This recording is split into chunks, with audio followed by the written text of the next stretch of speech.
I told Mark that the party would be low-key, just a few drinks, light conversation and some close friends.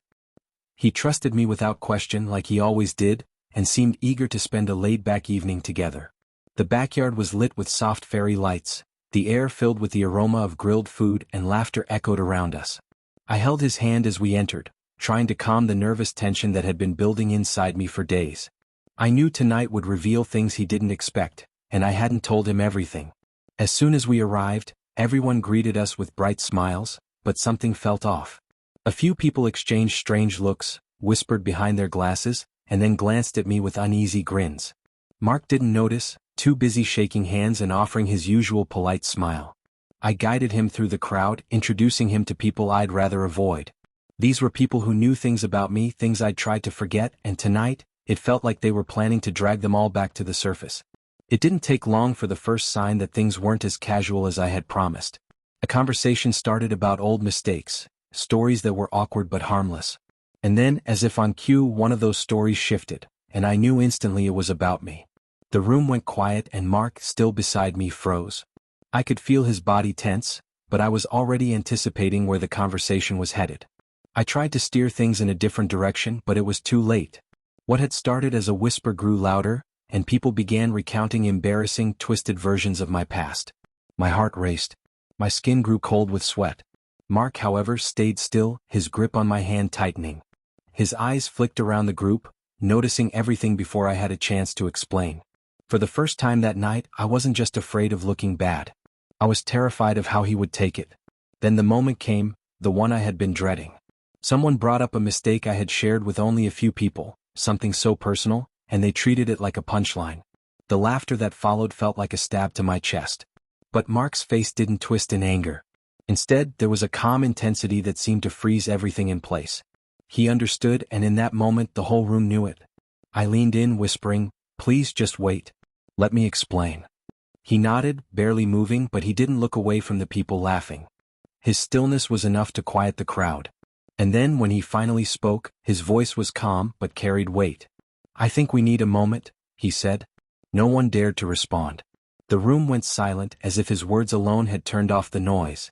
He stepped forward just enough to take center stage, his presence commanding attention without effort. In that instant, the casual party atmosphere completely vanished. With cool composure, Mark began to dismantle every exaggerated story, correcting the lies and exposing the twisted details people had carelessly spread. He didn't shout or berate anyone. He didn't need to. He simply laid out the truth, piece by piece, with quiet clarity. The smug expressions around the room slowly turned into stunned silence. The laughter faded into awkward murmurs. My chest swelled with pride, and I felt a deep sense of relief. Mark wasn't just defending me. He was restoring my dignity in front of everyone who had tried to tear it down. Even the people who had laughed earlier now stood silent, staring at the floor, unable to meet anyone's eyes. Mark didn't humiliate anyone. He didn't make a spectacle out of it. He didn't need to. His calm authority made sure that the truth cut through all the noise. The entire party shifted from tension to a kind of uneasy respect. I looked up at him, feeling the weight of everything that had just happened. His power was quiet, but it demanded respect. The people who had mocked me were suddenly aware of the presence standing before them. When he turned to look at me, his eyes softened and he quietly asked, "Are you okay?" I nodded, my throat tight with emotion. I wasn't crying because of the shame, I was crying because of him. His calm strength, his loyalty, the way he handled everything with such quiet power, it was everything. The mood didn't shift back to its previous casualness. The laughter didn't return. The air stayed still and heavy with the gravity of what had just transpired. As Mark led me to a couch, he whispered, "Don't worry about them. It's over." And he was right. It was over.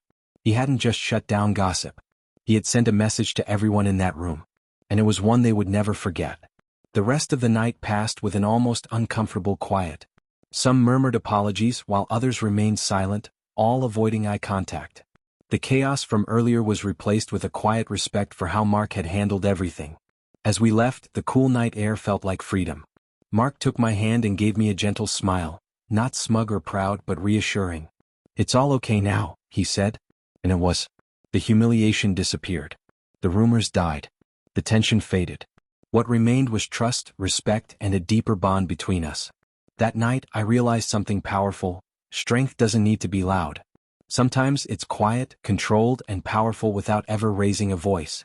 Mark didn't just defend me, he changed the entire dynamic of the room with nothing more than his presence, and I knew then that nothing could ever shake what we had built.